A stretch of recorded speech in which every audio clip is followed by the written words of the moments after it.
Let's go to your improv. You graduated from the legendary Second City, right? Yeah. Well, a lot of the legends came from. Yeah, that was Let's a talk dream. about that. That was a dream. I didn't, one of my punishments used to be if I did something wrong during the week, Saturday night, I had 2 days of joy.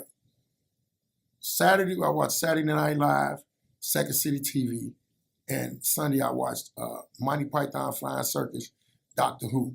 If I screwed up anything, I could not watch none of that. Oh, And my grandfather, he was a mess. He would go in the den, because back then you had one TV in the house. He would go in the den and cut that TV on, right to that part when it said, "Live from New York, it's Saturday night," and cut the TV off.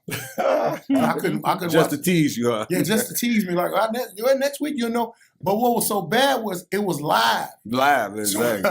So I missed something that I'd never seen. They got tapes out there, but I'm like, oh my God. But to go to Second City, it was like me and Deion Cole talked about it. And he was like, I said, man, how they gonna teach me how to do comedy? I know how to do comedy already. He said, they ain't gonna teach you how to do comedy. It's gonna enhance your comedy. Exactly. He said, because you can already go off the top of your head. So just go in there and take them classes and see what happened. Mm-hmm. And I went in there and I took improv first. Then they started having writing classes. So I knew I was a writer because I always had the idea to write something. I was giving people jokes and stuff like that. So I did it, graduated, and I realized I was in the same class and the format of some of the great ones that were on Saturday Night Live. Oh, okay. Name a couple.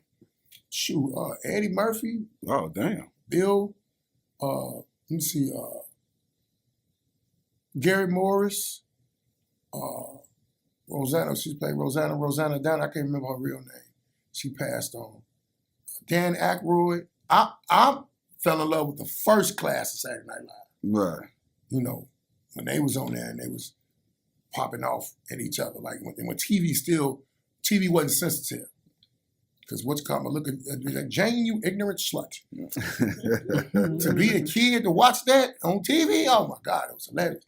But I mean, some of the greatest improv came from that. I didn't even understand what improv was, but I had been watching it all that time. All that time. And all that time I had watched it, and it gave me the quick wit of being that dude on the playground that you say something crazy, I'm gonna roast you. Mm-hmm. A lot of comedians freeze when things go off script. Improv comedians thrive in it. What's the key? The top of the head comedy is a gift within itself. Like I said, and I came up in the era when talking about your mama was the thing. Yep. And you had to be quick because you couldn't. If you roasted somebody back and forth, you can't be like,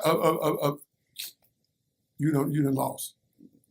So with me, being on the block, being on the playground, being in school, the cafeteria, I got those skills before I even knew what they were.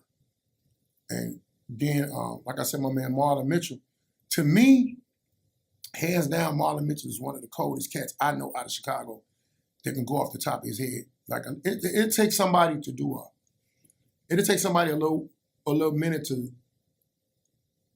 work on an hour worth of stand-up for a taping. You could throw Marlon up there in one day.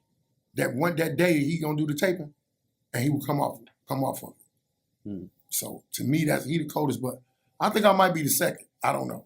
I can't really say that about myself, but I know that it's just something that was given to me. I can't even explain it. It's like, it's like being a Jedi.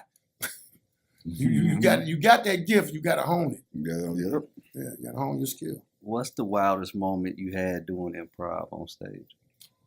Improv on stage? This girl ran up on the stage on me one time because I was talking about how women treat their men when their man name ain't on the lease. Mm. And oh man, it must have got personal to her because she ran up on stage and I had to. And when she ran up and she got close, I guess she really realized, he really didn't want to be running up on like that.